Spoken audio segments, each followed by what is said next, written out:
Okay, so last class we started by multiplying matrices. That was example 5 here.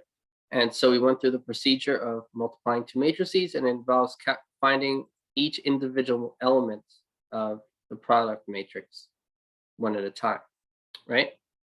And so then we also talked about column row expansion of a product of matrices, right? And we ended class with the definition of the transpose of a matrix. And the transpose is just switching the rows and columns of a matrix, okay? And it's denoted by AT like that, and it's read A transpose. It's just switching the rows and columns of a matrix A. All right, so that was last class. And so now we're going to continue. And so we're going to start with another definition after the transpose. And so this definition is the trace of the matrix. So this is definition, the definition. If A is a square matrix, and by square matrix means that has the same number of rows as columns. Okay, so for instance, a 2 by 2 matrix with 2 rows and 2 columns, is a square matrix because it has 2 rows and 2 columns, which means that the number of rows equals the number of columns. So if A is a square matrix, then the trace of matrix A, denoted TR of A, TR for trace, parentheses, and then A for the matrix you're taking the trace up. The denoted TR of A is defined to be the sum of the entries on the main diagonal of A.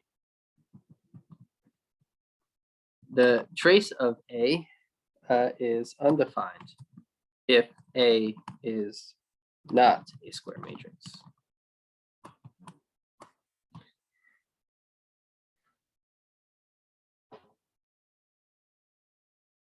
Okay, so the trace of A is the sum of the entries of the main diagonal of A.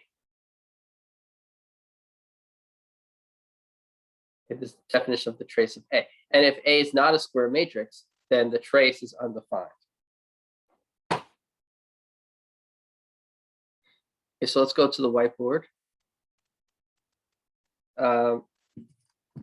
So let's say the matrix A is a 3 by 3 matrix. So the entries are denoted A11, A12, A13, A21, A22, A23, A31, A32, A33.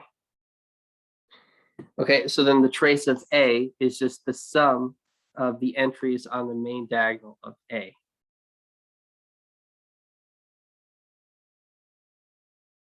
Okay, and so these are the entries on the main diagonal of A, and so you just add them up. So the trace of this matrix A would be equal to A11 plus A22 plus A33.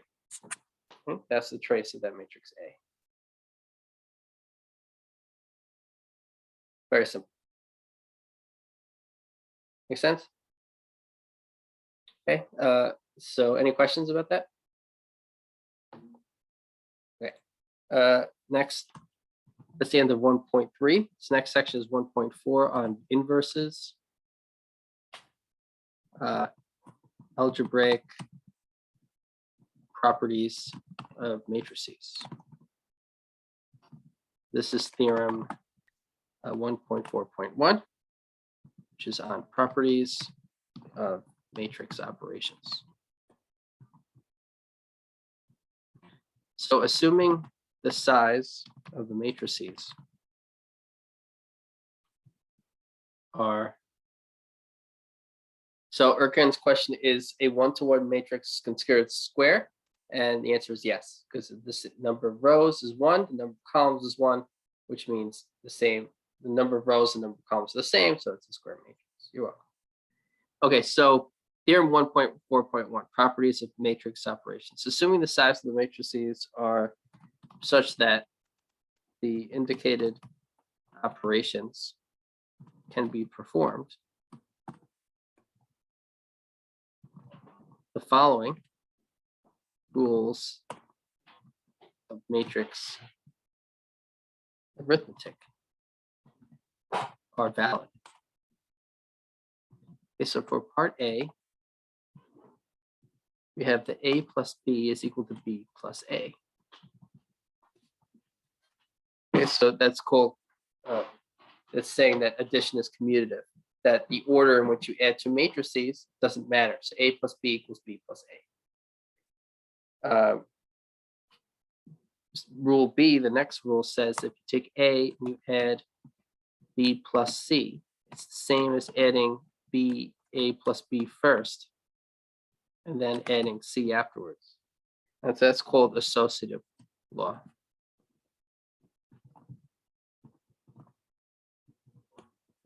Okay, this is the associative law for matrix addition. This is called the commutative law for matrix addition.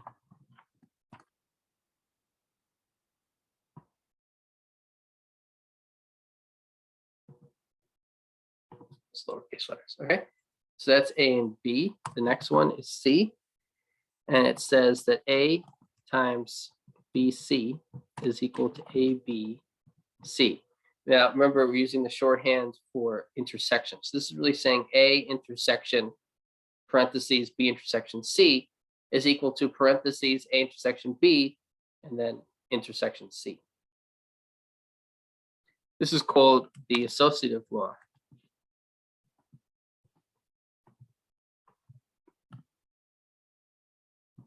For matrix multiplication.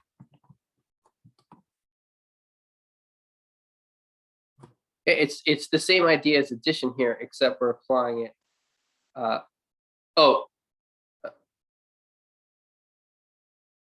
Yeah. Okay. Wait. So sorry. It's not. I'm thinking of something else.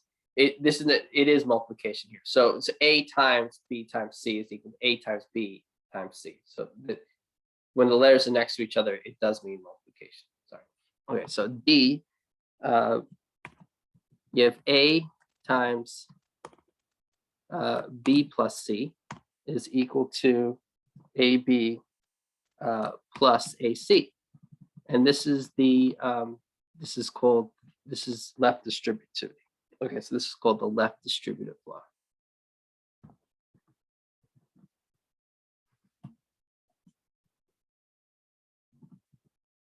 It's distributive because you're multiplying by a sum, and then you're multiplying each of these terms by A. So it's A times B plus A times C. It's left because the individual thing in the product is on the left-hand side. So the fact that this A is on the left side, that's why it's left distributive law.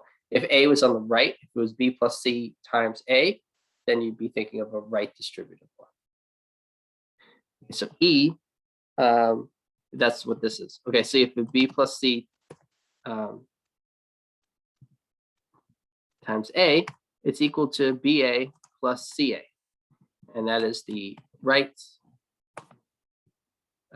distributive law.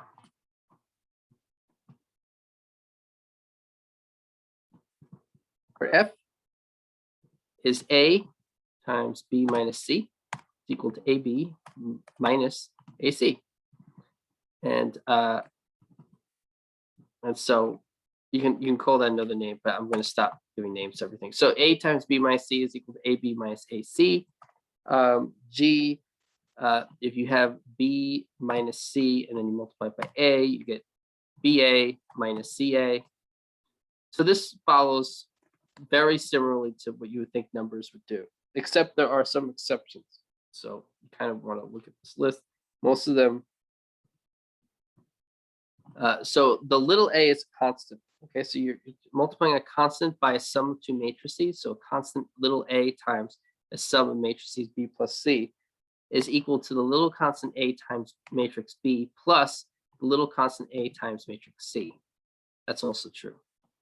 I says that if you take constant little a and you multiply it by b minus c. This is equal to little a b minus little a c. Okay.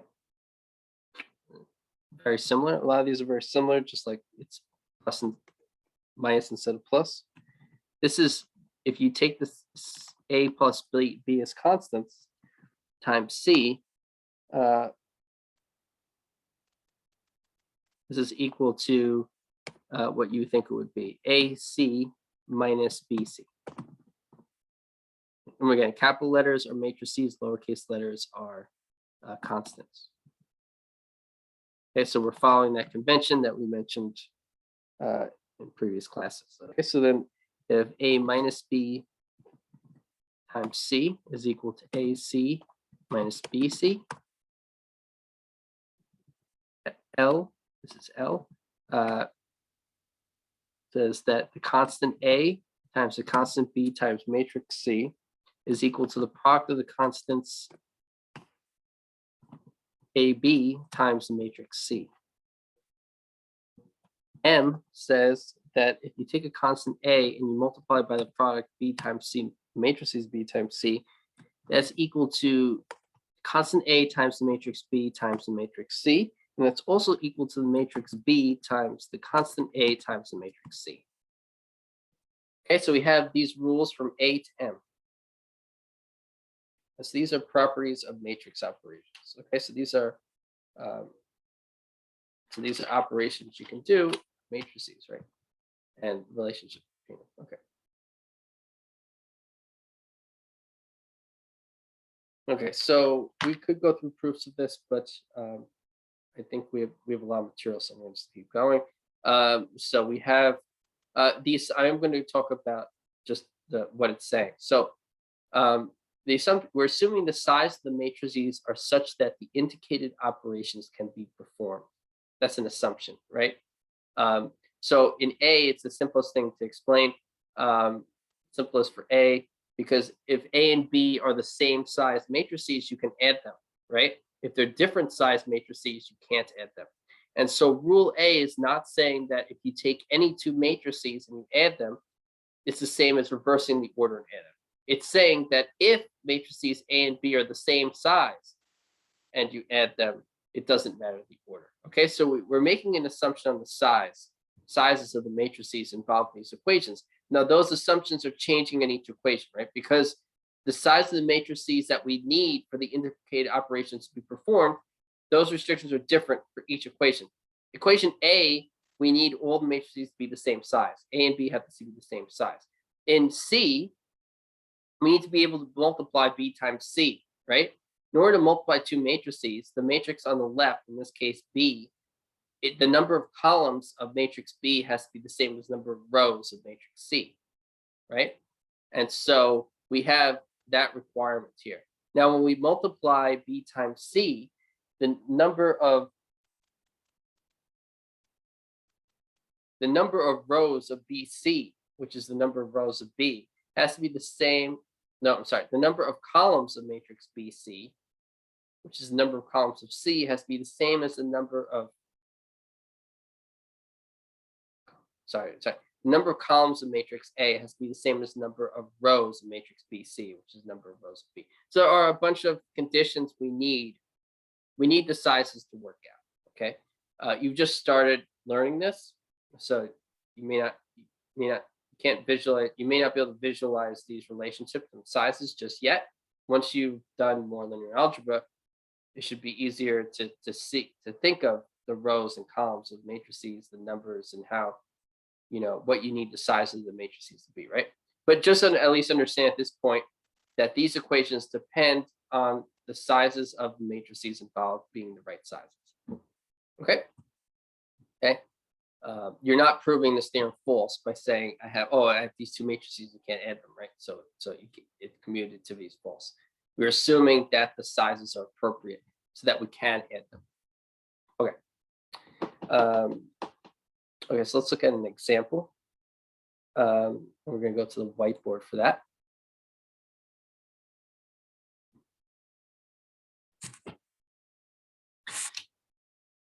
So our first example is example 1. which is on associativity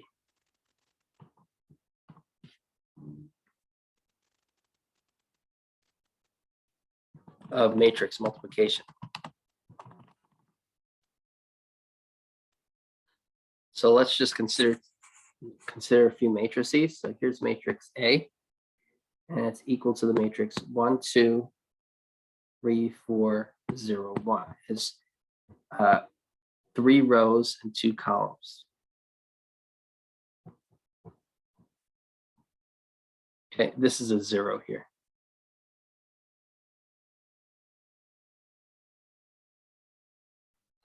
Okay, and now matrix B equal to 2 by 2 matrix, 4, 3, 2, 1. This is a 2 by 2 matrix.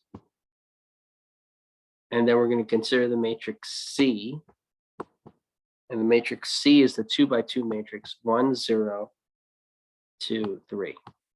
And this is a 2 by 2 matrix. Okay, so we want to look at is associativity of matrix multiplication. So what associativity of matrix multiplication would say is that in this case, if the sizes work out, that A times BC equals AB times C.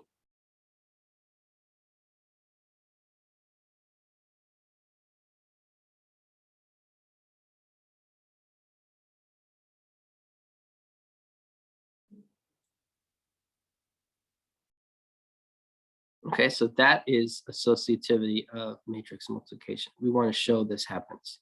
So let's see if that works. So let's do, the right side has AB times C. So let's look at A times B and see what that gives us. So A times B is the product of matrix A times B. So a good question to ask when you multiply two matrices is, can you? So this is a 3 by 2 and this is a 2 by 2.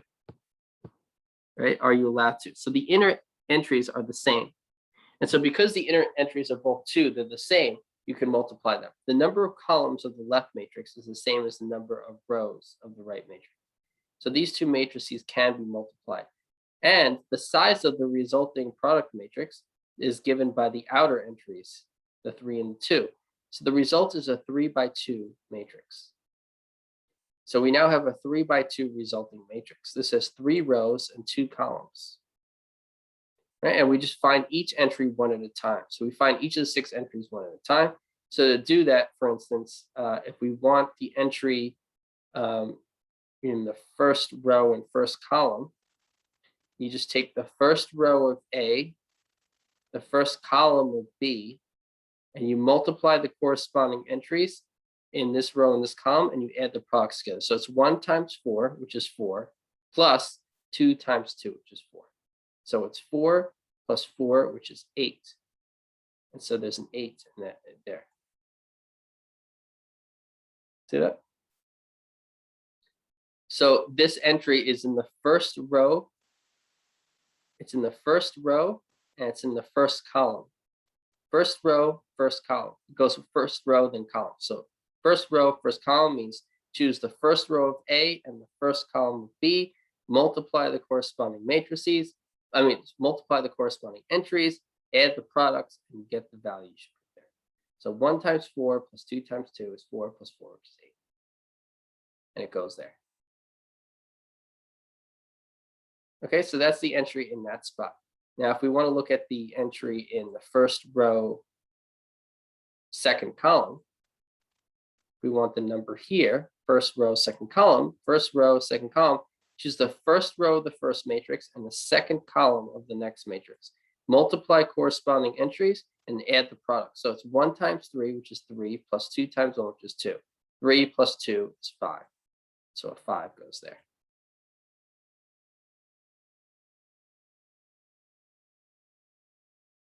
Okay, the entry in the second row and first column.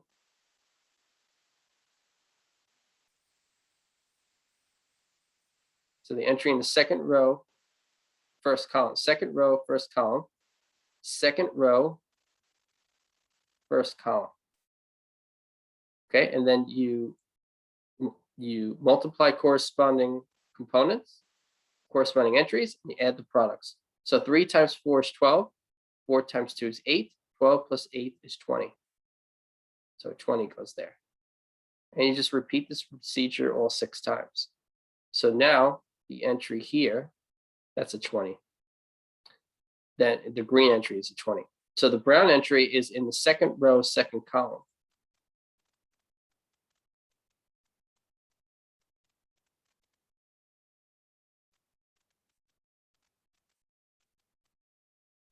Second row, second column.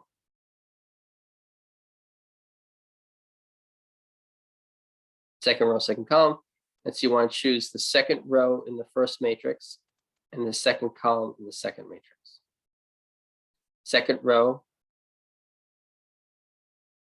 second column, and now the second column in the other matrix.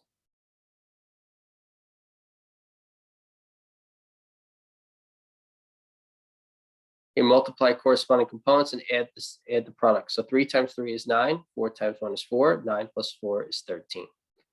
You get this entry. Okay, so you keep doing this, and then the remaining entries, I'm just going to write down. This entry is a 2, and this entry is a 1.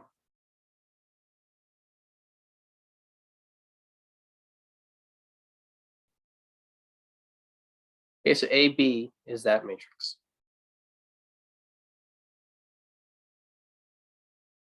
BC is just the matrix B times the matrix C.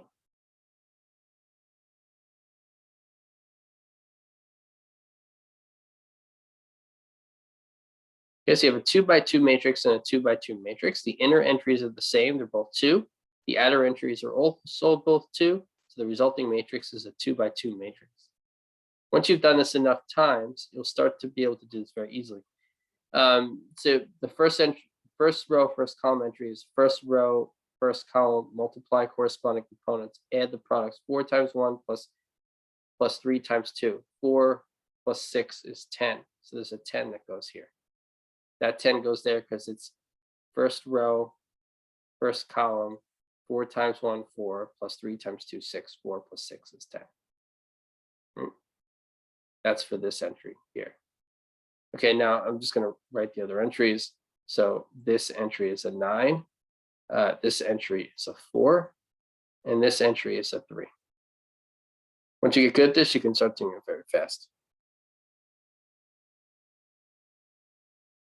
Okay, now if you do AB times C, then what you're doing is you're taking the matrix AB, which is this one that we found.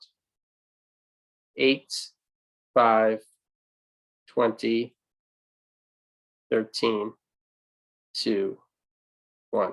Okay, so I can multiply matrices a million times, right? But you need to multiply matrices yourself before you can visualize them, right? So you need to practice multiplying matrices in order to get this, in order to be able to do this faster. Okay, so but AB times C is the matrix AB, which is this one we found, times the matrix C, which is that. And so you multiply this 3 by 2 matrix by a 2 by 2 matrix, and you get a 3 by 2 matrix, right? Because you look at the sizes. This is a 3 by 2 matrix. This is a 2 by 2 matrix. The inner entries are the same. That tells you you can multiply. And then the outer entries determine the size of the resulting matrix. So it's a 3 by 2 matrix according to the outer entries. So we have 3 rows and 2 columns. And when you multiply these 2 matrices, you get the following entries. You get 18, 15, 46, 39, 4, 3. Okay, so that's the matrix AB times C. Now, if you do A times BC, that's the matrix A here times the matrix BC here. And so if you take the matrix A, which is 1, 2, 3, 4, 0, 1, and you multiply it by the matrix BC, which is 10, 9, 4, 3.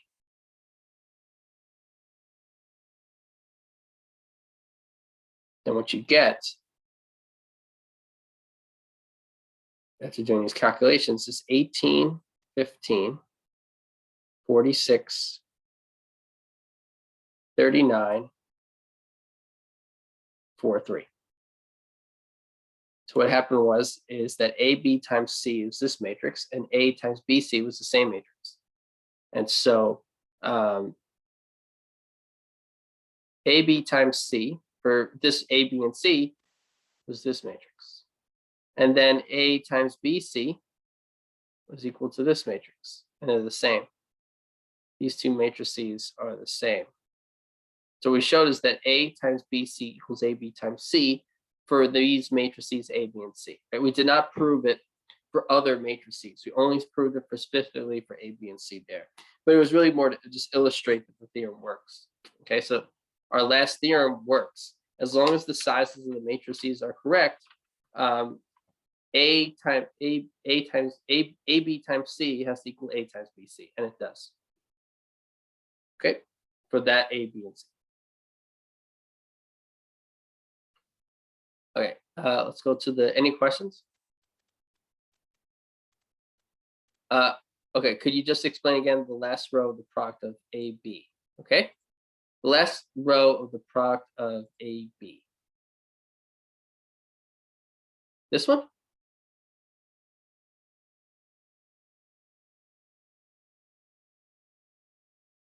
Okay, I didn't go over these entries, right? Because I did it 4 times already. So, but for these entries, you would just, well, how about, so I can help understand maybe what you're confused on. Marlon, to find the entry, I'm going to use the color purple. See that purple entry too? So tell me what you would do to get that entry.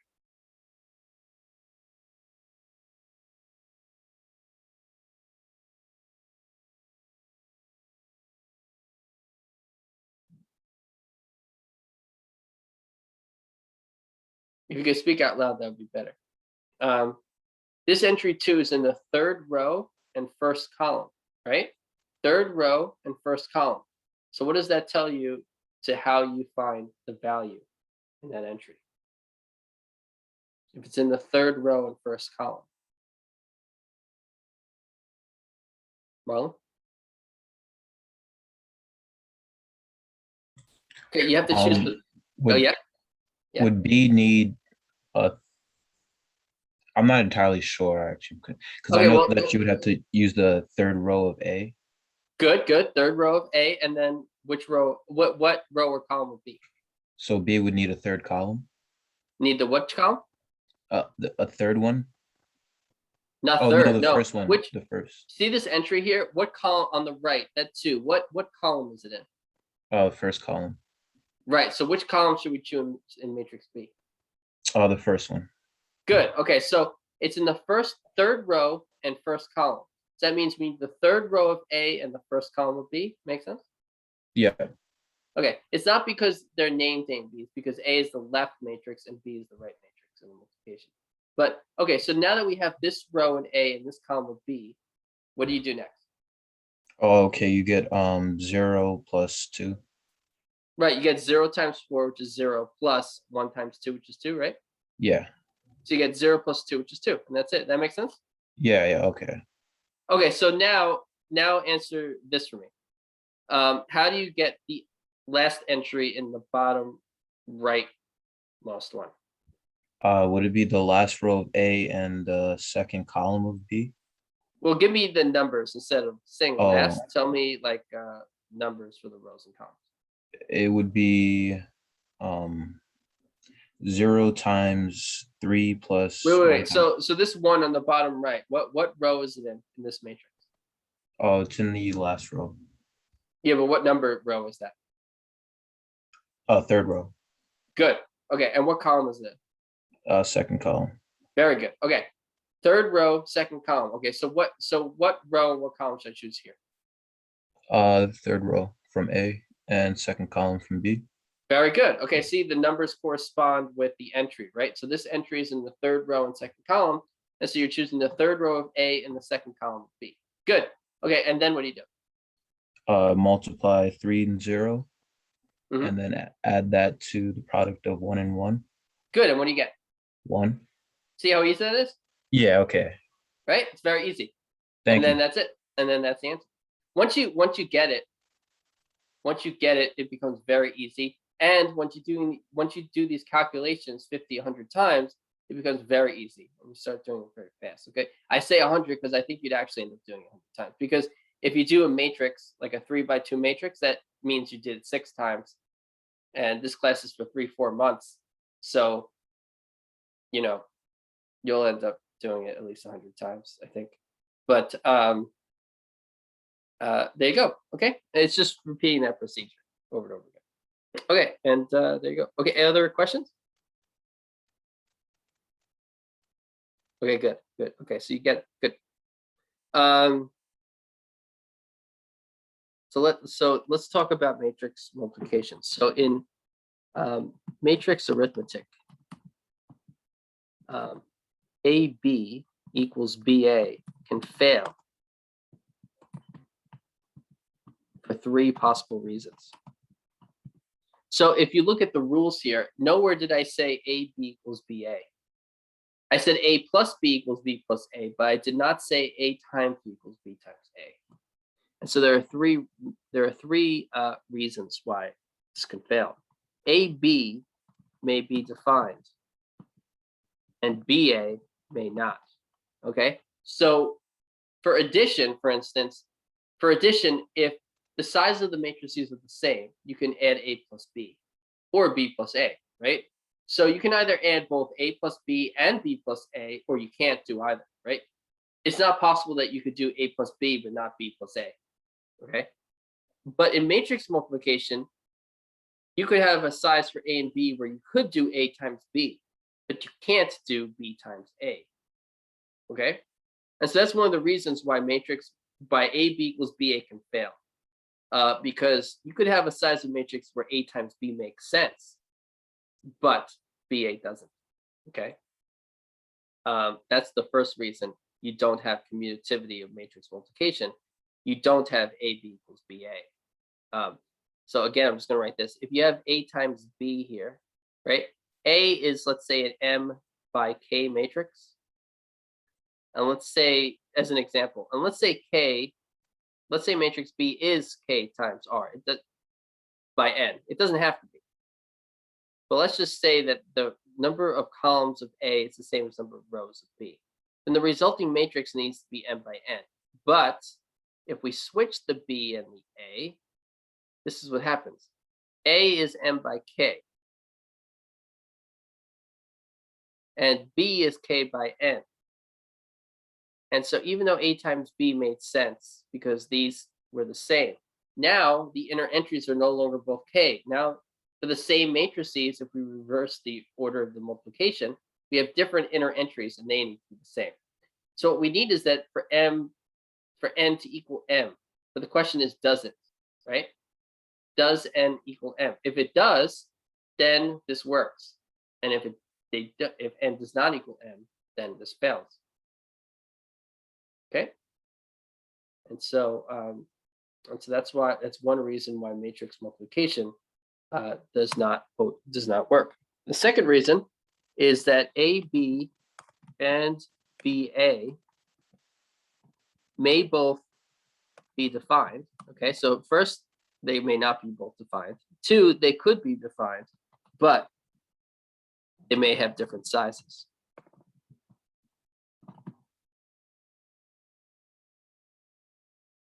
Okay, so let me give you an example. So first you might have thought that, okay, this has to be, but now let's look at this. Let's look at a matrix A that's 2 by 3. And let's look at a matrix B that's 3 by 2. Let's see, multiply them. So it's A times B. I'm just going to put the A and B closer together. So you have A and you're multiplying it by B. A is a 2 by 3 matrix, B is a 3 by 2. So if you look at the inner entries, they're the same, and the outer entries determine the size of the matrix. And so AB is a 2 by 2 matrix.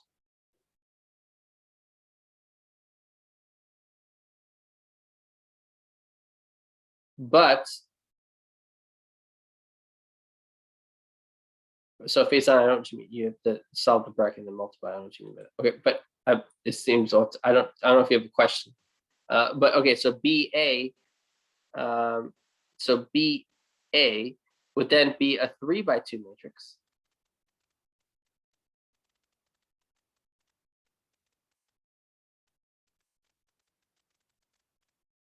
And then A is 2x3 still. So I'm keeping the sizes the same. Now the inner entries actually are still the same. So AB is defined and BA is also defined, but BA is a 3x3 matrix. And so you would think that if both AB and BA are defined, that they would be the same size, but that's false. They do not have to be the same size. So AB in this example, where A is a 2x3 matrix and B is a 3x2 matrix, AB is a 2x2 matrix and BA is a 3x3 matrix. So obviously, AB does not equal BA. You can't have matrices of different sizes being the same. Two matrices are equal if their sizes are the same and their corresponding entries are the same. Okay, both have to be true for two matrices to be equal. So AB is not equal BA for just the sole reason that their sizes are different. Okay, so that's a second way in which AB does not equal BA for a given A and B. One, AB and BA may not both be defined. Two, they could both be defined, but they could have different sizes. And then the third reason is that AB and BA may both be defined and have the same size, but the two products may be different. Okay, so the two products may both be defined and have the same size, but their corresponding entries are not the same, which means they're not equal. So AB just would not equal BA for the normal reason that they're two different matrices of the same size. Make sense? Okay, so we've exhausted all possible ways in which AB and BA could be different because we said that they may not both be defined. Then we said if they are both defined, they could have different sizes. And then we said, well, if they're both defined and they have the same size, they could still be two different matrices because there could be two corresponding entries that are different. Okay, so we've exhausted all possible ways in which AB equals BA fails. It's these three reasons right here.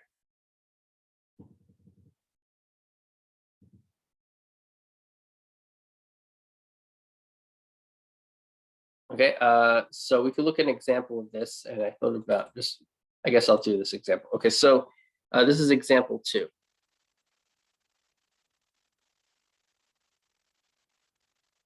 So example 2 is, I'm going to type it.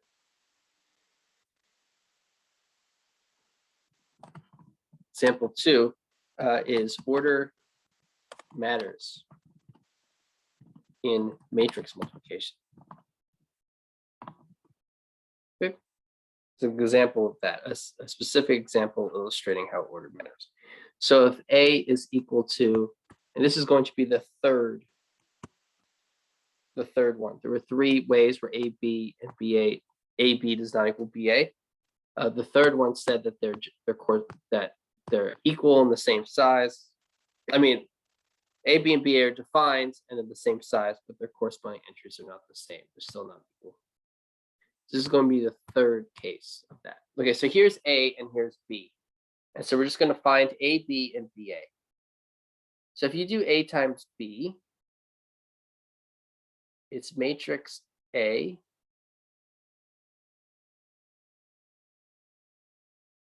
times matrix B.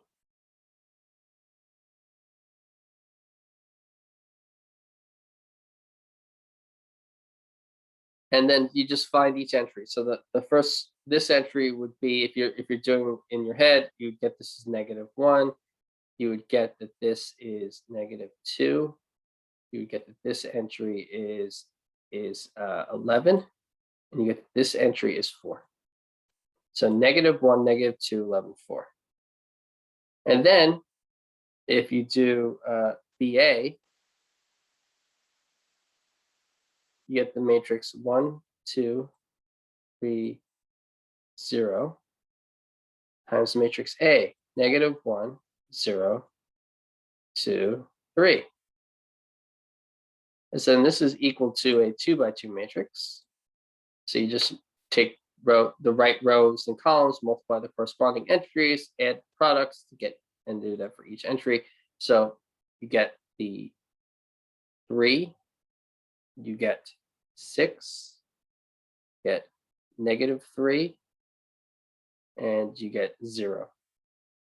So 3, 6, -3, 0. So okay, so see how quickly you can do this once you get the hang of it. So this is not a process that takes an hour every time. Every time you have to multiply two matrices, it doesn't have to take an hour, right? Once you get the hang of it, it takes a few seconds. Okay, so AB is equal to that matrix, BA equals that one. And so the conclusion that we reach here is for this example, for this A and B, thus AB does not equal BA.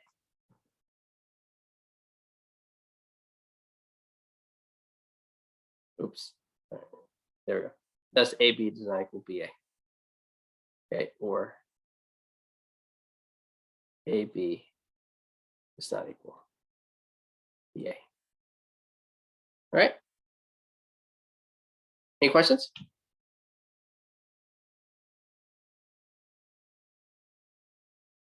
Okay, so those are three ways in which AB equals BA fails. Next, let's talk about zero matrices.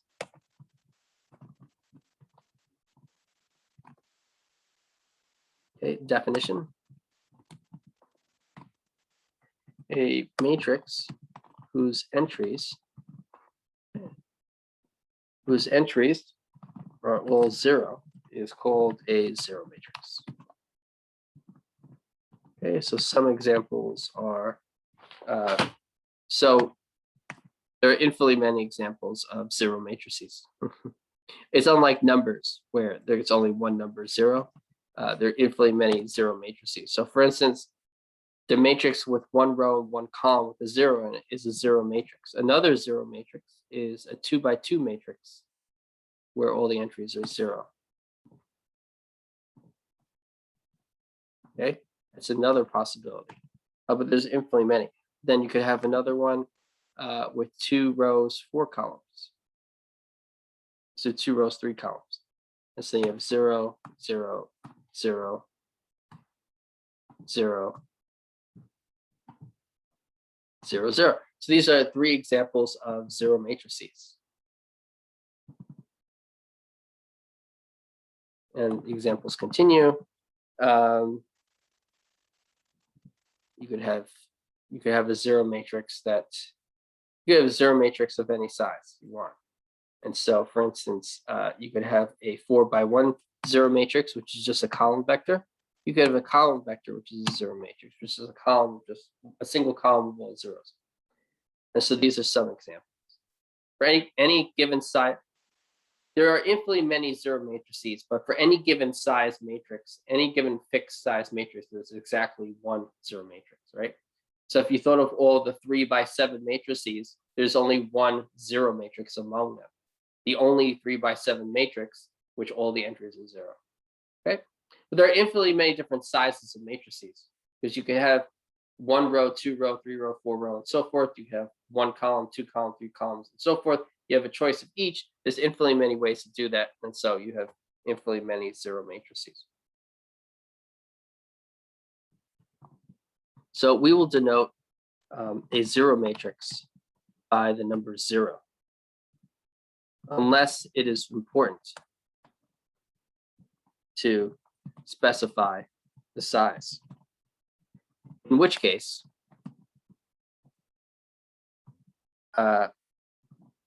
we will denote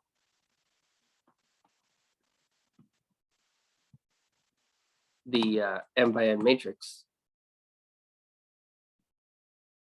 We will denote the m by n zero matrix by 0 sub m cross n. Yeah, I don't even remember ever using that notation. I may have, but you almost never do that. That's virtually never happens. So So you don't have to use mind telepathy though. So even though there are infinitely many zero matrices, right? And a zero is what we use to denote a zero matrix, but we're not denoting all of them or anyone we want. We're just looking at a very specific one by writing number zero. But when you write it down, your reader knows exactly which of the infinitely many zero matrices to choose from and the one that you're talking about. And so here's how. So for instance, let's go to the whiteboard. Let's say we were doing matrix addition, right? And so let's say we took the matrix 1, 2, 3, 4, a 2 by 2 matrix, 1, 2, 3, 4. And we wanted to add a zero matrix to it. But instead of writing out all the zeros, I just said, okay, how about I just write a zero there for the zero matrix? That's fine. And it's better because it's shorter. So, but I don't use the subscript notation. So I don't write zero, whatever its size is. Now, so you write this down and then somebody else reads it and it makes complete sense. So what's happening here is that the zero is not just the zero matrix. It's a zero matrix in which the addition operation makes sense. I said that I'm taking a 2 by 2 matrix and I'm adding the zero matrix to it, a zero matrix to it. Well, the only way addition makes sense is if those two matrices are the same size. And so since I'm taking a 2 by 2 matrix and I'm adding a zero matrix, then that's telling me I need the unique zero matrix, which is also 2 by 2. And so here I didn't tell you the size of the zero matrix, and there are infinitely many of them, but it's understood it's a 2 by 2 zero matrix without even writing it down. Okay, and so that's why mathematicians don't use the subscript notation. The mathematician will not write the 0 sub 2 cross 2 because you don't need to have that written. It's understood in the context of where the zero is, right? So everything is about context. So the zero being there means one thing. If I put that same zero symbol somewhere else, it means something completely different. It means a different size zero matrix. Okay. So in math, we care about context. Okay. We don't want to rely on notation. We don't want to say everything. We want to speed things up. We want to shorten the conversation. And one of the ways to do that is cleverly by where we write something down. So where we write the zero matrix notation tells you what size it is. So this is a 2 by 2 matrix. And so the 1, 2, 3, this 2 by 2 matrix plus that zero matrix is 1, 2, 3, 4. Okay. So a very fascinating thing in math is just notation itself. There's something very beautiful about mathematical notation. One of them is all the clever ways in which mathematicians have found ways to not say things, to not write things down. This is one of the clever ways where you speed up the conversation by not writing its size. Okay, so that's how you know the size of a zero matrix without ever mentioning its size. Okay, so here's a fact. If A and 0 are matrices of the same size, then A plus the zero matrix. So that is not an O, that's a 0. So A plus 0 is equal to 0 plus A, which equals A. Okay? So a fact is that if A and 0 are matrices of the same size, then A plus 0 equals 0 plus A equals A. Okay, so this is very similar to in numbers where you do little a plus 0 equals, so I'll write that down. This is similar to regular arithmetic of numbers, where for a number a, we have little a, we have that little a plus 0 equals 0 plus little a equals a. Okay, so a very similar thing, the same thing that happens with numbers happens here at matrices, but we need to think about sizes too. For numbers, there aren't sizes. Every number is a number, right? You can add any two numbers. Matrices is just a little bit more, it's a little bit more complicated, right? So A and 0 have to be the same size. And then when they are, you could say matrix A plus the matrix 0 equals 0 plus A. Okay, but just like I was explaining before, you would normally not have someone tell you that they're the same size. Just the fact that somebody writes it down means they're the same size. Okay, by making the statement A plus 0 equals A, you're telling the reader that they're equal. And so that means that they're the same size. Okay. So theorem 1.4.2, properties of zero matrices. If C is a scalar, and if the sizes of the matrices are such that the operations can be performed, then you have the following. So C is assumed to be a scalar, a number, fixed number, and the size of the matrices are appropriate so that we can do these operations. You have A plus 0 equals 0 plus A equals A. B, you have that the matrix A minus 0 matrix is equal to A. C, we have that A minus A is equal to A plus the matrix negative A, and that's equal to 0. Okay, D, 0A is equal to what? 0. So if you take the numbers, if you take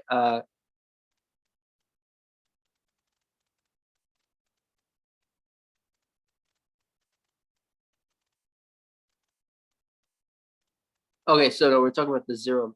Okay, so here, let me explain this. The left hand 0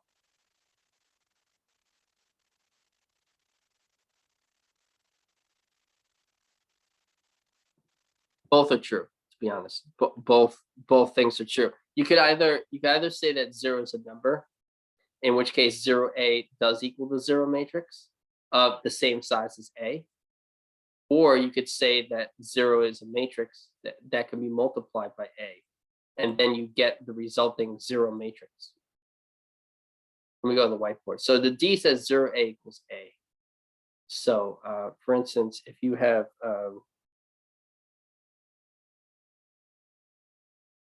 and so I think by I mean this the number 0A, but number 0A means that if you have the number 0 and then you have a matrix, let's say you have 3, 2, 1, 4, 7, 0, then you're just multiplying all the entries by 0. And so you get 0, 0, 0, 0, 0, 0. Okay. So so you realize that. So sometimes you wonder whether or not a 0 is representing a number or a matrix. It can be a little confusing sometimes. It will not be a problem in the test, but yeah. Okay. So here I'm referring to the number 0. Okay. So here this is a number. Now this is a 0 also, but it's a 0 matrix. So this represents a matrix.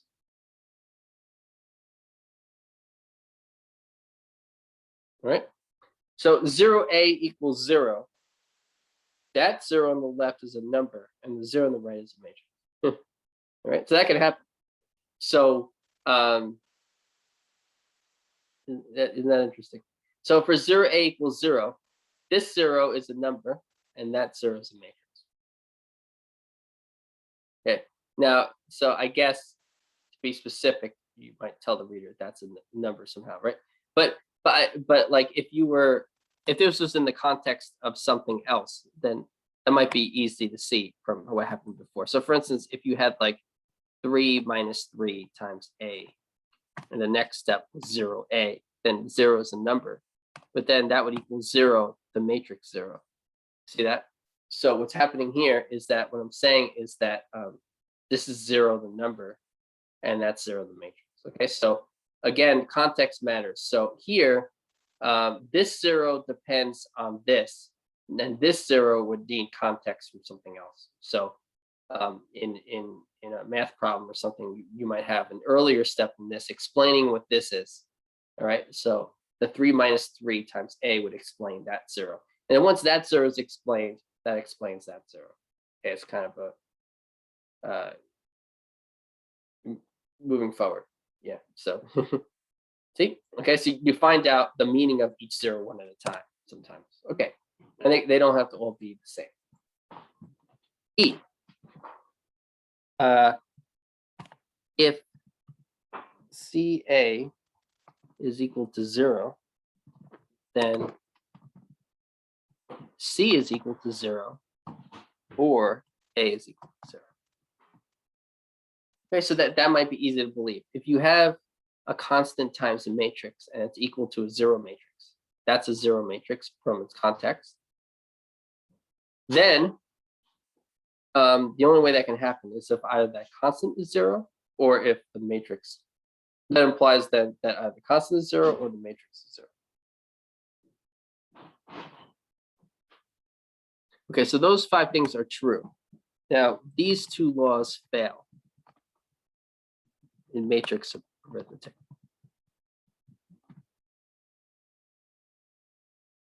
And so the reason why I need to point out why these fail is because for most of these rules, you won't remember the list A through M, right? When I had the earlier operations, you won't say, okay, I need to remember A through M. What are all of these different rules, right? You'd probably just use common sense. You have this intuitive idea of what you can do from numbers.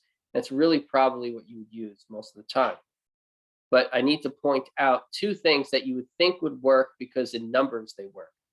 But in this context, they fail. So if AB equals AC and A does not equal 0, then B equals C.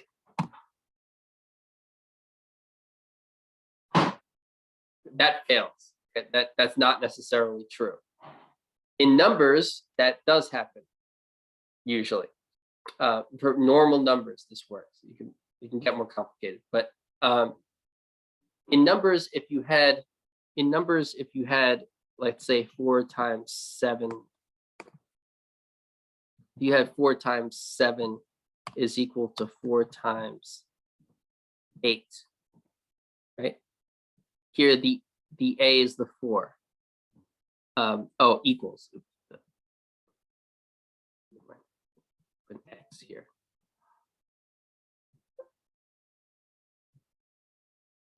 For instance, so you have 4x equals 4y, right? Where here I'm saying 4 is this A thing here. That would imply that x equals y, right? In normal number arithmetic. 4x equals 4y implies x equals y, right? And your tuition, you might think that. So when you see AB equals AC, you might intuitively think, oh, well, maybe I can, quote unquote, divide the matrix A on both sides and get B equals C. If A is non-zero, right? You'd say, oh, well, it can't be 0, right? But can't, okay? This is false. So it's false to say that if AB equals AC and A is not the 0 matrix, that implies B equals C. That is wrong. And so I can give you an example of that. Let me show you the second rule here. 2, if AB equals 0, then A equals 0 or B equals 0. This is also false. I'm not saying these are true. I'm saying these fail. Okay. I'm going to put this in a bigger font. You can see how big it is. Okay, so these 2 laws fail in matrix arithmetic. So I'm not telling you that these things are true. I'm telling you these are false. Okay, this is false. If AB equals 0, then A equals B 0 or B equals 0. That is false.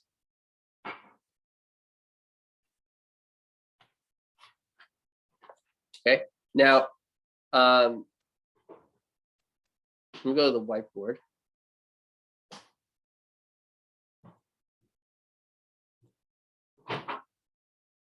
Okay, so the statement is that AB equals 0. And what I'm saying is that does not imply, that means does not imply that A equals 0 or B equals 0. And so my question for you is, can you give me an example where A times B equals 0 as matrices? You have matrices A and B, and A times B equals 0, but neither A nor B are 0. using the rule that conforms to the rules of matrix multiplication. So you have a matrix A and you have a matrix B. And you multiply them and you get 0. But neither matrices are 0. Can someone give me an example?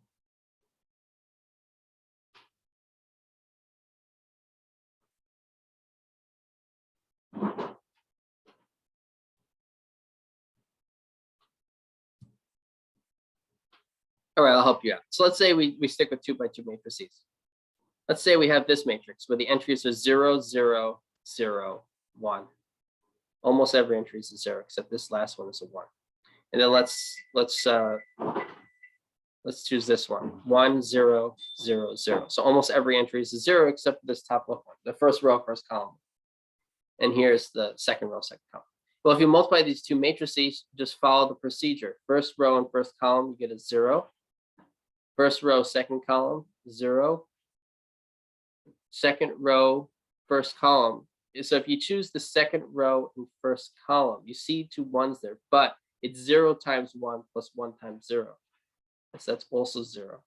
And then you do the same for the other entry, and that's also 0. So then second row, second column, 0 times 0 plus 1 times 0 is 0. So this non-zero matrix, now even though most of the entries are 0, it's still non-zero because a 0 matrix has every entry as 0. This has one entry that's non-zero, and so it's not a 0 matrix. So this non-zero matrix times this non-zero matrix is equal to a 0 matrix. And so I've shown that AB equals 0 does not imply that A or B are 0. I've given a counterexample. This is proof by counterexample, proving that statement false. Okay, proof by counterexample, you find one example in which a statement is false, therefore proving it's false. Okay, that's for all statements. It's just a statement that involves saying, well, for every one of these possibilities, this happens. I found one case where it doesn't. And so saying it always works is wrong. Okay, so this is okay. So that's an example. Okay, so if AB equals 0, then A equals 0, B equals 0 is fails in matrix. So it's false. Okay, so now let's move on. So this is a definition. A square matrix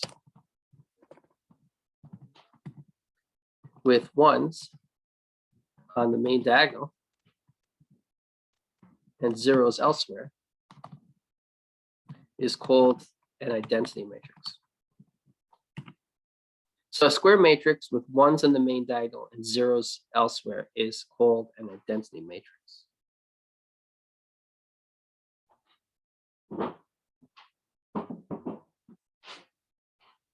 Okay, so on the whiteboard, I'm going to illustrate that. So 1s on the main diagonal, 0s everywhere else, identity matrix. So these are examples of identity matrices.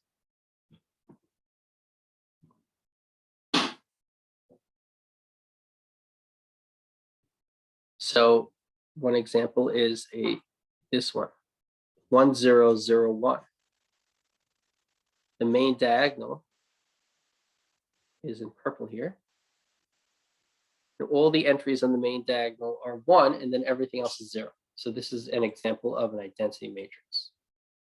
Another example of an identity matrix is, let's say, a 3 by 3 matrix. 1, 0, 0, 0, 1, 0, 0, 0, 1.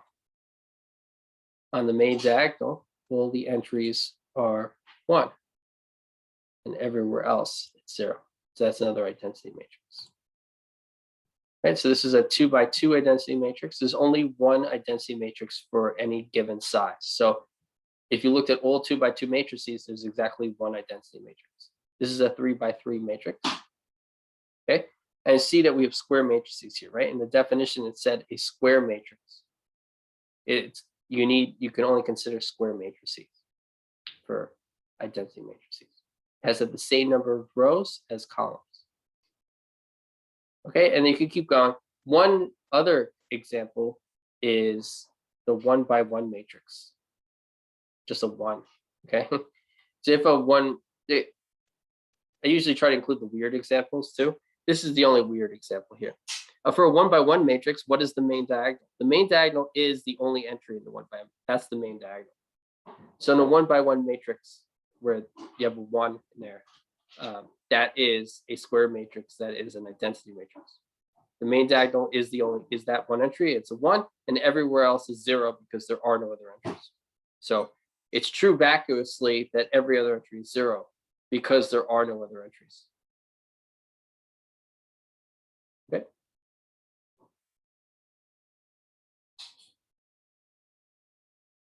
Right. True vacuously means, for instance, if I have a statement like, if pigs can fly, then I can fly.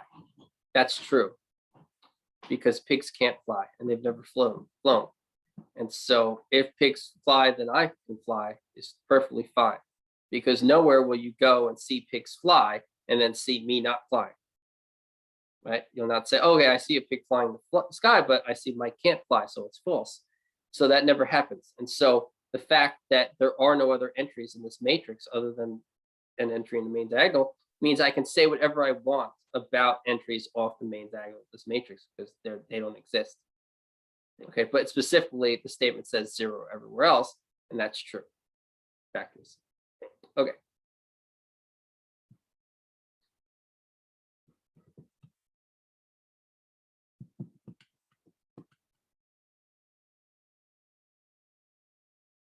Let me go back to the whiteboard.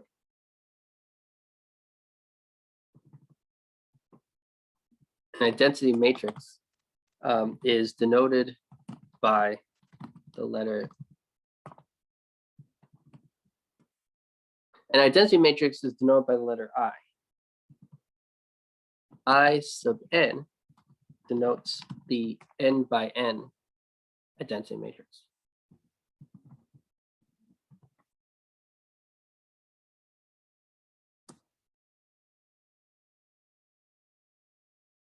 So an identity matrix is denoted by the letter I. I sub n denotes the n by n identity matrix. Right? So just like the case of the matrix 0, even though there are infinitely many identity matrices, one for each different size square matrix.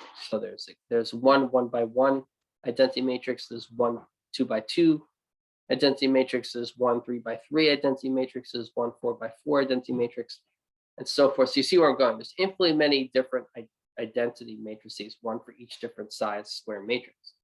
But you don't usually have to put the subscript notation because it's understood the size of that matrix by its context. By what's happening around that matrix, you can figure out, it usually determines exactly what the size of that identity matrix is. And then, so by using that notation, it would be redundant. You'd be telling the person the size of the matrix more than once by its context and once by the notation. So then you just don't include it.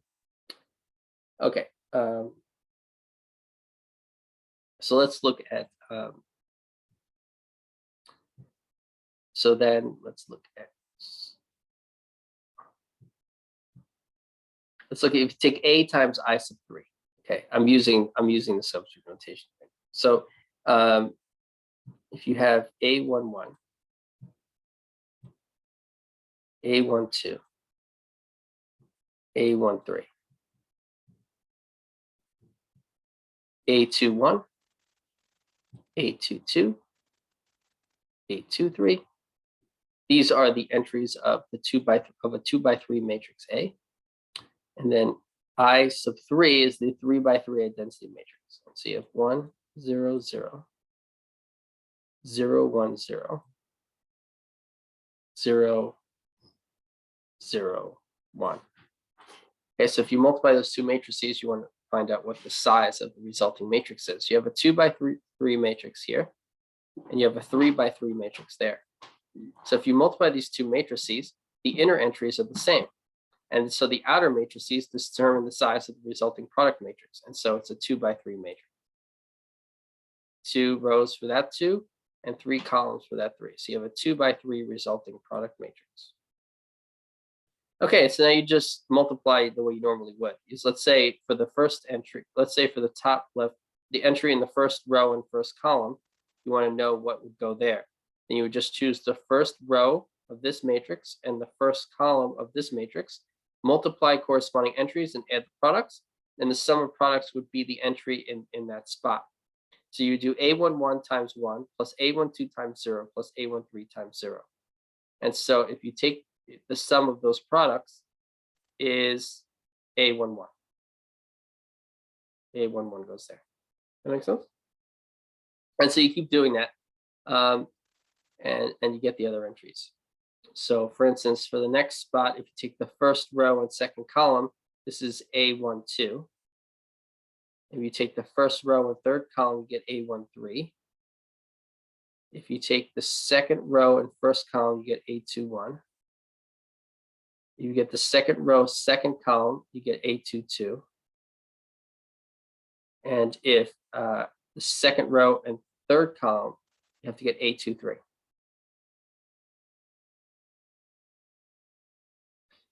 Okay, so that's the resulting matrix. So can someone tell me what is interesting about that resulting matrix?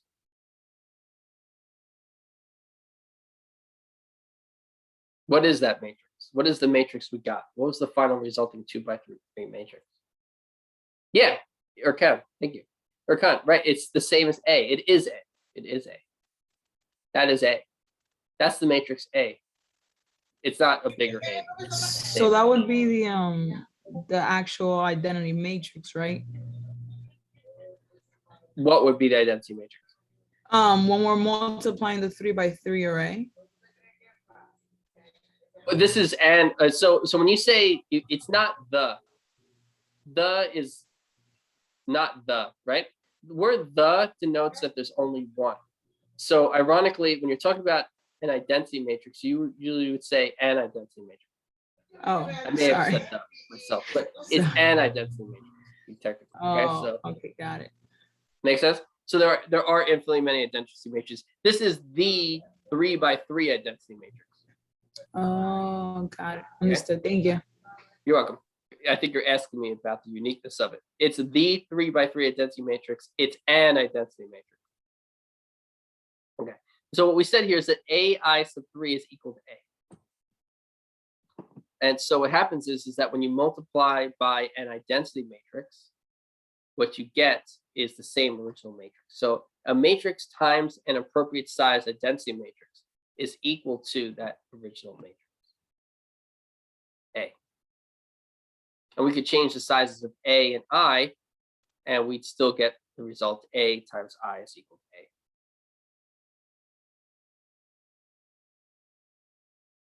And we can change the order. We could have done I sub 2 times A, let's say, where I sub 2 is the 2x2 identity matrix. But I sub 2 is the 2x2 identity matrix. Before we had M cross N, but because the number of rows is the same as the number of columns, it would be redundant to write I sub 2 cross 2 to denote its size, because we're talking about an identity matrix, which is square. This is another example of how mathematicians don't want to say the same thing twice. So the fact that it's an identity matrix means it's square, means the number of rows equals the number of columns. And so the number of 2 for its size would mean that both the rows and columns are 2. So 2 there, the subscript 2 represents 2 cross 2. Okay, so I sub 2 times A is a 2x2 identity matrix, and then you multiply it by A. And so if you have a 2x2 matrix and you're multiplying it by A, then let's say we have different options here for A. Let's choose a 2x3 matrix. Oh, this is the same A. Okay, same A. It's still the same matrix here. And so we're going to choose a 2x2, 2x3, I mean. So it's the same A as before.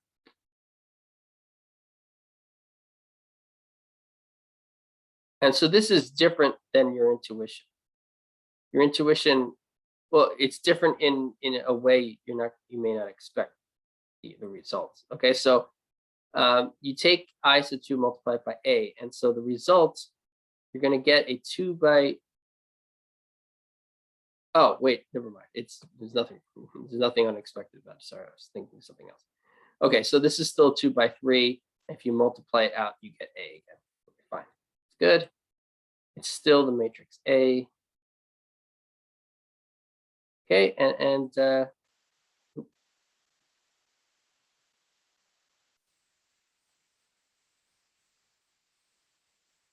going to just to fit this on the screen. It's just ran out of space. It's like very end of this conversation. I just reached in the page. So I sub 2A is equal to A. I can actually make this bigger, but okay. So I sub 2A is equal to A. Right, and so you see that you can multiply by an identity matrix on the right or the left, and you still get the A back. But the identity matrix that you multiply is different, right? On the right, you need an I sub 3 matrix. On the left, you need an I sub 2 because A itself is not square. A is a 2 by 3 matrix. So in order to multiply on the right by an identity matrix, you need a 3 by 3 identity matrix. In order to multiply on the left by an identity matrix, you need a 2 by 2 matrix. So that's the weird thing about this, that even though you might think of the identity matrix as the number 1, even though you may think of an identity matrix as the number 1, and even though the arithmetic is like the same, like in numbers, if you did 3 times 1 is equal to 3, and you looked at 1 times 3 equals 3, right? That makes sense. And the number 1 here is the same as the number 1 here. But in linear algebra, in matrix multiplication, if you did AI equals A and IA equals A, these two I's could be different, right? This I here in this example is I sub 3, and this I here is I sub 2. And you know the size of these I's by the size of A. If A is 2 by 3, then this I here has to be 3 by 3, and this I has to be 2 by 2. And you wouldn't even have to write it because if you're given A, then you would know the I's from that. Okay, but what's different than in numbers is that in numbers, the number 1 you're multiplying is the same on the right and left. And here, the identity matrix is different, changing depending on which equation it's in, but depending on where it is in the equation. See? Okay.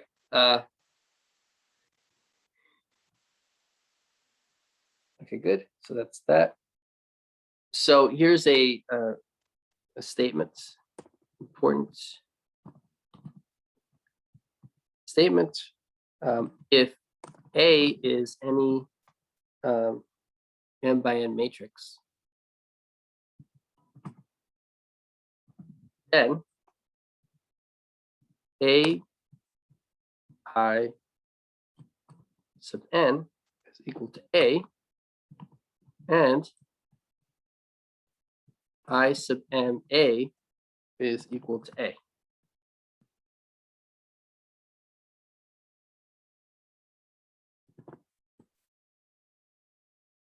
Okay, so what that's just saying is that if you take a matrix A and multiply on the right by an identity matrix, you get A. And if you take a matrix A and you multiply on the left by an identity matrix, you get A also. But the subscript n and m is also meaning that these matrices don't have to be the same size. Okay. Not only do they not have to be the same size, so you need different letters to denote them. The n here corresponds with the number of columns of this matrix A, and the m here corresponds with the number of rows of that matrix A. Okay. And so A determines the size of the identity matrix, and where the identity matrix is also determined the size.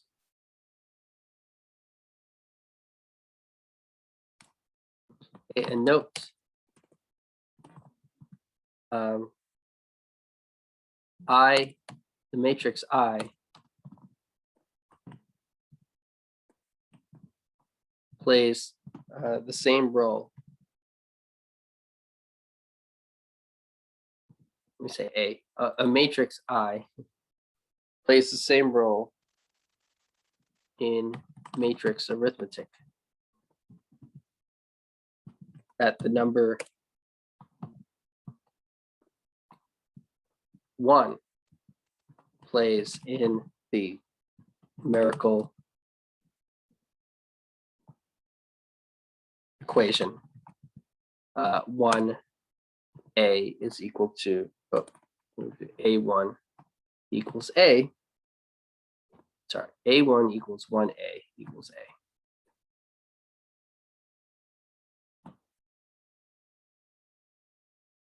Okay, so in terms of the results, what you get, in the sense, the identity matrix is like the number 1. An identity matrix is like the number 1, but also has differences. Okay, so theorem 1.4.3. If R is the reduced row echelon form of an n by n matrix, A, then either excuse me, sorry, then either R has a row of zeros, or capital R is the identity matrix I sub n.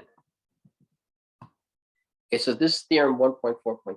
If capital R is the reduced row echelon form of an n by n matrix A, then either R has a row of zeros, or R is the identity matrix I sub n.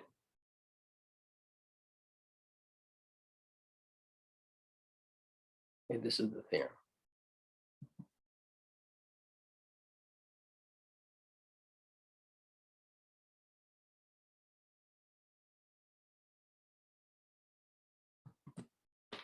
Okay, so I'm just gonna write this here. If R is the reduced row echelon form of an n by n matrix A, then either R has a row of zeros, or R is the identity matrix I sub n. So let's say, for instance, you have a matrix like 3, 4, 6, 8, and you want to get this to reduced row echelon form. Well, so getting this to reduced row echelon form, I'm putting this arrow here to represent I'm getting it to reduced row echelon form. So if you get it to reduced row echelon form, what I would do is I would take -2 times the first row and add to the second. And so I would get 3, 4, 0, 0 in my first step. So wait, so I'm going to erase, I'm going to get it to reduced row echelon form. So the end result is going to be reduced row echelon form. So what I did was I took -2 times the first row and added to the second. And then, because right, you select the first column and you want to, and so you want to make sure the topmost entry is non-zero. Then you want to make the other entries in the column 0. So I did that here. Now I want to make the top entry a 1. So I multiply by 1/3 the first row. And I get 1, 4/3, and then this is still 0. And so now I've converted the first column. I've selected the first non-zero column. I've made sure the top entry was non-zero, and I got all the other entries to be 0. I got the top entry to I didn't do the steps exactly because it's such an easy example. So then I took 1 and then 0 here. So now this is in reduced row echelon form. So this is in reduced row echelon form because every non-zero row has a leading 1. That's the leading 1 of the only non-zero row. All the 0 rows are grouped at the bottom. If there are 2 consecutive non-zero rows, the leading one, the lower one is to the right, the leading one above it. That's true because there's only 1 non-zero row, so there are no 2 consecutive non-zero rows. And so that state, the third property is true vacuously. The fourth property says that for any column that contains the leading 1, every other entry is 0. And that's also true because the only leading 1 is that one right there. And the column which it sits in, every other entry is 0. And so this matrix is in reduced row echelon form. And so what we did was we got the matrix to reduced row echelon form. This is an example of a matrix where you get it to reduced row echelon form, and that it has a row of zeros. So what this conclusion is saying that if R is the reduced row echelon form of an n by n matrix, which in this case was 2 by 2, one of 2 things has to happen. Either that R has a row of zeros, or if it doesn't have a row of zeros, it has to be the identity matrix I sub n. In this case, it would be I sub 2. Okay, so what we got here is that we have has a row of zeros. So this case for this A, this is an example of A. This is an example of given this matrix A, how this theorem applies. Its reduced echelon form has a row of zeros. Okay, and so I can give you another matrix where that doesn't happen. And so let me go 3, 4, 1, 0. Let's call this matrix B. Okay, and so if we get this to reduce echelon form, what I can do is I can switch the two columns. That's an elementary row operation. So I'm allowed to do that. So I switch the two rows. I have 1, 0, 3, 4. Then I add -3. That's the first column there. Right?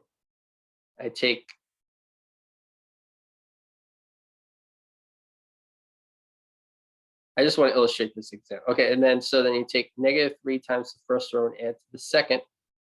And the result is that you get this. Okay, and now you need to reduce echelon form. And so every non-zero row has to have a leading 1. This needs to be a 1. So I multiply the second row by 1/4. I get this.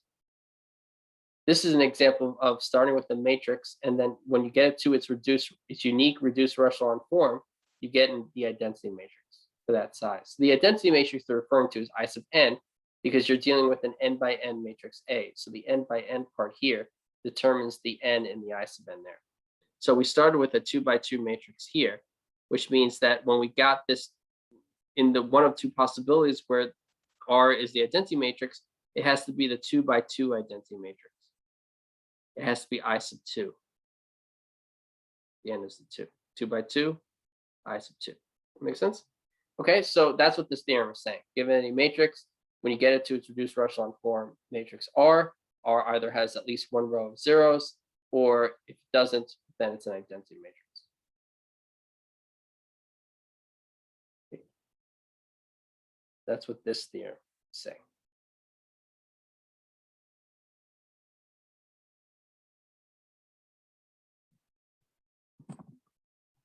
Okay, so here's another definition.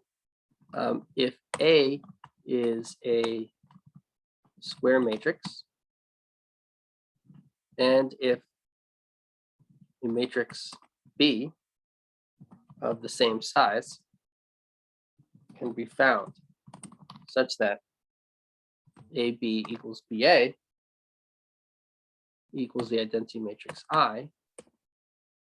Do this in the math equation. AB equals BA equals I. Then capital A.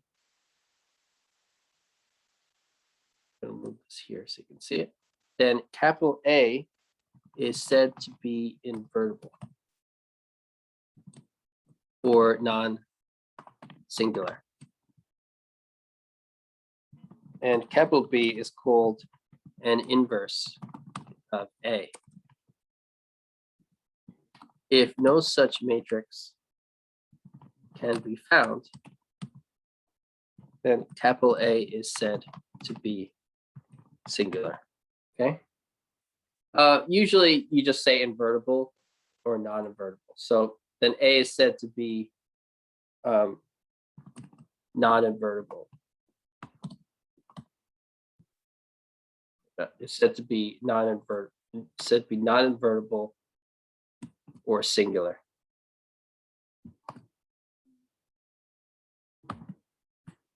It's easier if you think of it in terms of invertible. Okay, so but I guess you should maybe know non-singular, singular. It could be important too, but you might want to start with just invertible and non-invertible. Okay, so if A is a square matrix, and if a matrix B of the same size can be found, such that AB equals BA equals I, where all of these equations hold, all three of them, not just one. So if A is a square matrix, and if a matrix B of the same size can be found, such that A times B equals B times A equals I. So we don't know what this matrix B is, right? I'm just saying there is some matrix B where this happens. So You're given a matrix A, a square matrix A, and you're saying if you can find a matrix B somewhere where A times B equals B times A equals I, then A is said to be invertible or non-singular. And capital B is called an inverse of A. If no such matrix can be found, then A is said to be non-invertible or singular. And so if you have a square matrix A and there is no matrix you can find B, such that A times B equals B times A equals I, then A is said to be non-invertible. If there is such a matrix B, such that A, B equals B equals I, then A is said to be invertible. So invertibility or non-invertibility depends on the existence or non-existence of such a matrix B where these relationships hold. AB equals BA equals I. Okay, it's not like multiplying matrices is very different than multiplying by numbers, and a lot of the rules overlap. In a sense, B is like, it's not the same. You can't really think of it like this, but I'm just going to sort of say you sort of can. If you just say 3 times 1/3 equals 1, right? 1/3 is the inverse of 3, right? And so 3 has an inverse 1/3, has a multiplicative inverse 1/3 because 3 times 1/3 is 1. So let me go to the whiteboard for a second. So if you have the number 3, as a number, you can multiply it by 1/3 and you get 1. And 1/3 is called the multiplicative inverse of 3.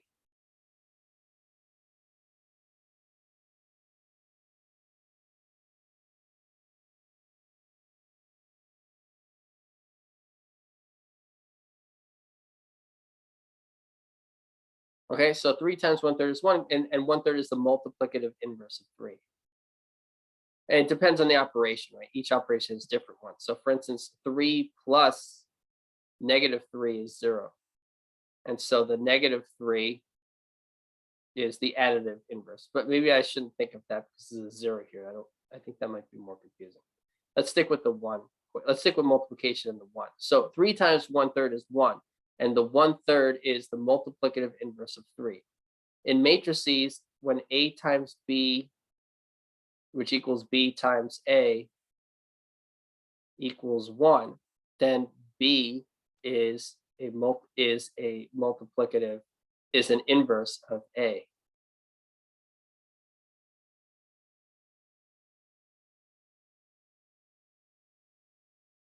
Okay, so see how this is like regular multiplication of numbers, but it's still different. But this is something else it's similar. That's similar. So A times B is matrices equals 1. So if AB equals B equals 1, B is an inverse of A. And that would imply that A is invertible as a matrix. The matrix A is invertible because there exists a matrix B such that A times B is equal to 1.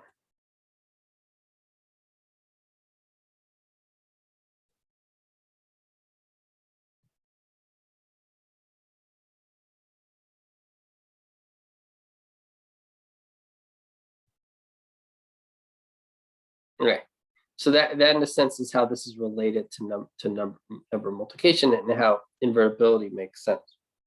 So you can relate it with something where you know.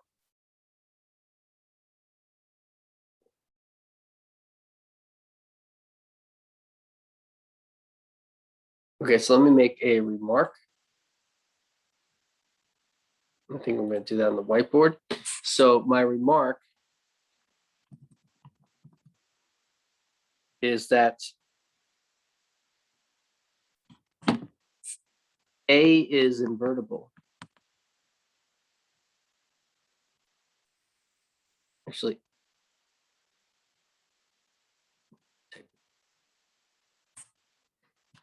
capital A is invertible, and B is an inverse of A.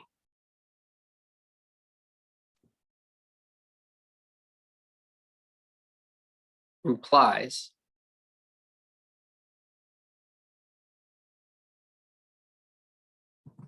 B is invertible and A is an inverse of B.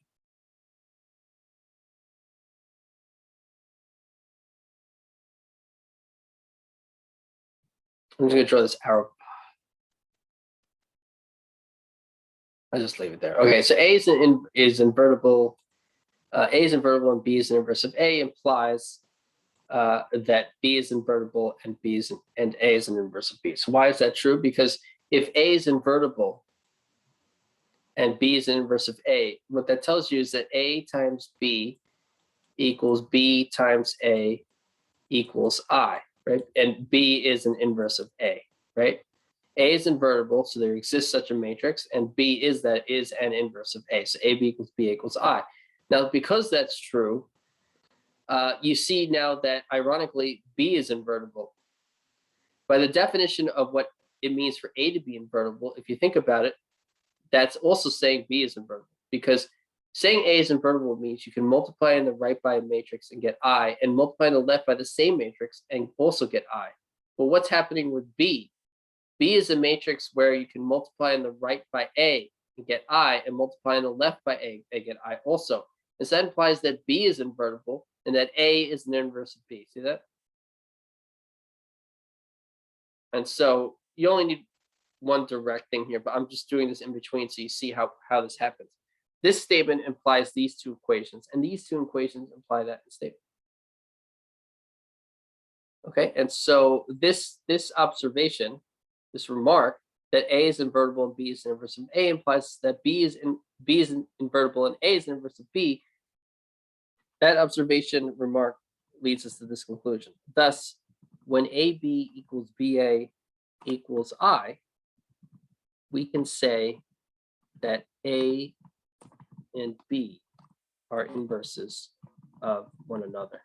Okay, so when AB equals B equals I, you don't have you can say that A is invertible and B is an inverse of A, and you can say that you could then say B is invertible and A is inverse of B. But of course, the other direction also applies. So if you're starting with this statement, you can apply the opposite. If you started with B is invertible and A is inverse of B, that also implies A is invertible and B is inverse of A. So if you have this, then that means you can say A and B are inverses of one another.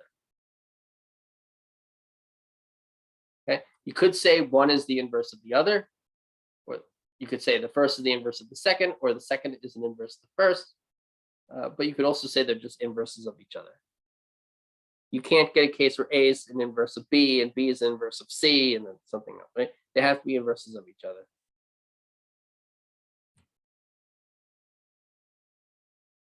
Okay, and that's from this statement, this remark right up here. This is focusing on that. Okay, but good. Okay, let's go back here. So let's look at an example of an invertible matrix. Okay, so you can see it, and it can be something tangible. So let capital A equal to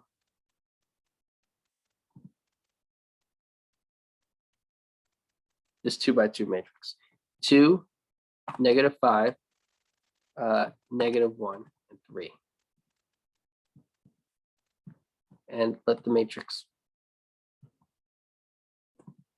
B equal to another 2 by 2 matrix. And this matrix is 3, 5,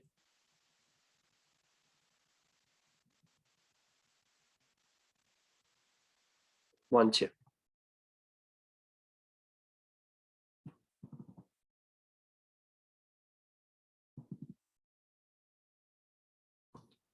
Then AB is equal to, take the matrix A, multiply it by a matrix B, and see what you get. So if you multiply these two matrices, you get one entry at a time. First row, first column, 6 plus -5 is 1. First row, second column, 10 plus -10 is 0. Second row, first column, -3 plus 3 is 0. Second row, second column, -5 plus 6 is 1. So what happens is what happens is when you multiply these A times B, you get the 2 by 2 identity matrix. When you take B times A, then that's equal to B times the matrix A, and that's equal to this matrix. So now first row, first column, 6 plus -5 is 1. First row, second column, you get -15 plus 15 is 0. Second row, first column, 2 plus -2, 0. Second row, second column, -5 plus 6, which is 1. Okay, so AB is equal to identity matrix, BA equals identity matrix. And so thus A and B are invertible, and each is an inverse of the other. Okay, each matrix A and B, well, actually, so what happens is, so we showed that AB equals BA is equal to the identity matrix, 2 by 2 identity matrix. AB equals BA equals I, that's what we showed. Thus, A and B are invertible, and each is an inverse of the other. Make sense? Okay, notes. A square matrix with a row or column of zeros is singular / non-invertible.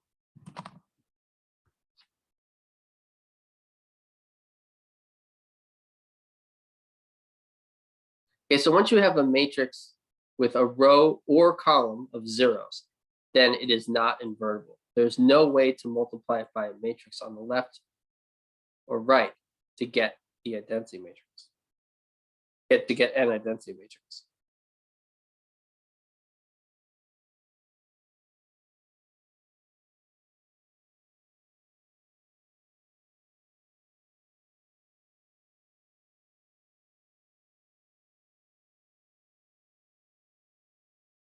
Okay, so for instance, as a proof of note, prove a note, let's say,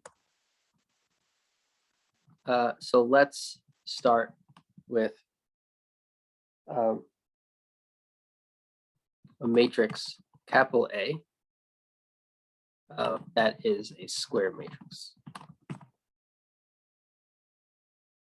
which is a square n by n matrix. Okay, same number of rows as columns, and I'm making that number n.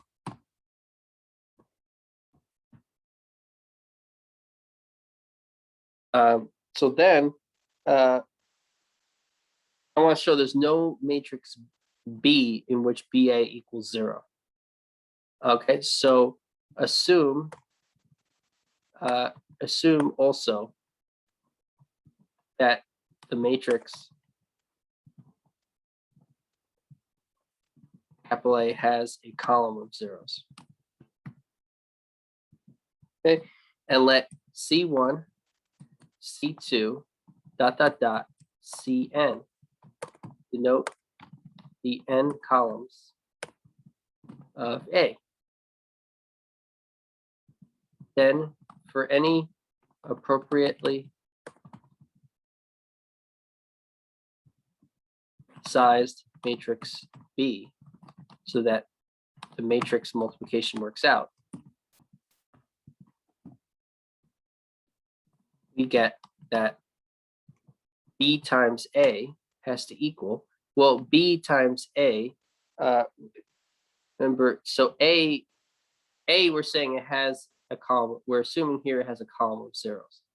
And so since it has a column of zeros, we just, the first column we denote by C1, the second column we denote by C2, the next column would be C3, and then ... for the remaining columns up into the last one, which we're calling Cn.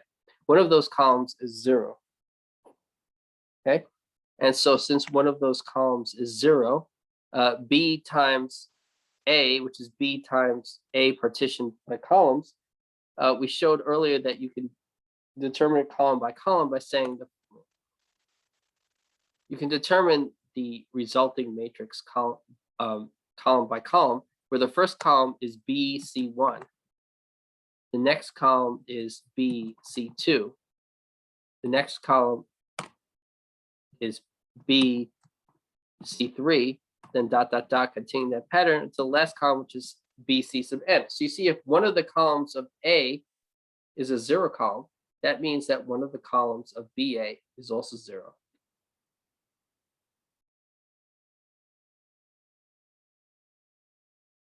Okay, and so this is a column with a matrix with at least one 0 column. And what does that mean? It means that it does not equal the density matrix.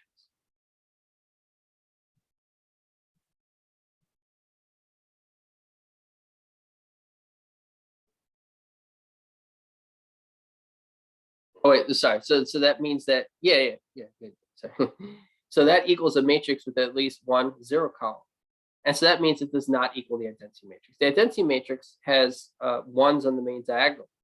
Well, every row has an element in the main diagonal, and every column does too. So if you have ones on every entry in the main diagonal, that means there are no 0 columns.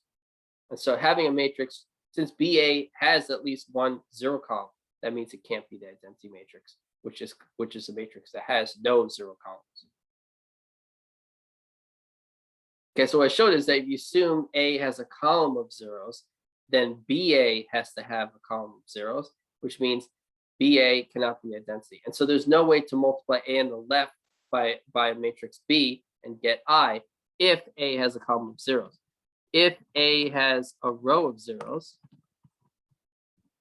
then we see that for any appropriately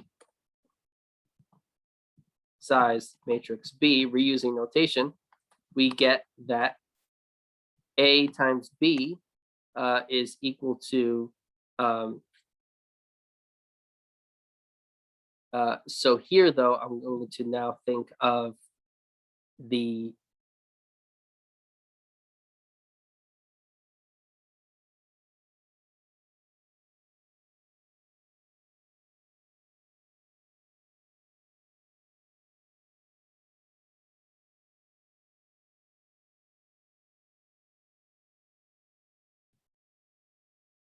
all right, so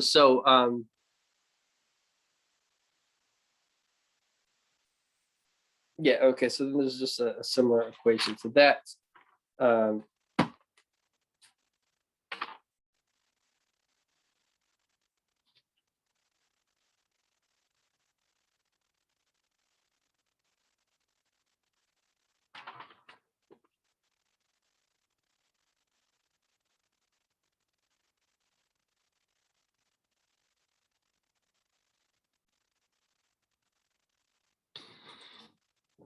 Then we get that AB also has a row of zeros.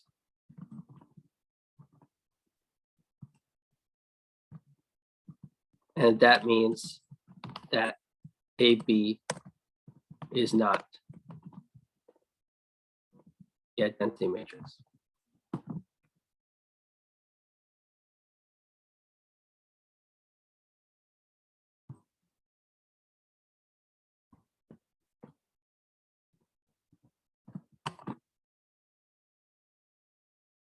Okay, and so there is no matrix you can multiply A on the right by to get the identity matrix if it has a row of zeros. And so if A either has a column of zeros or row of zeros, then it is non-invertible. There's no way to find a matrix B such that AB equals BA equals I. Okay, AB equals B equals I has two equations. And so if you have a column of zeros, then BA equals I fails. That equal sign fails. If you have a column of zeros and if you have a row of zeros, AB equals I fails. Okay. And so there we go. Okay, so And so at the end of proof, you might write QED. So QED proof is done.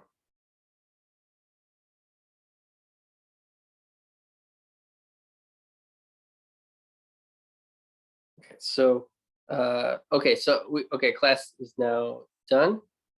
So I'm going to save the whiteboard. Saved. I'm going to stop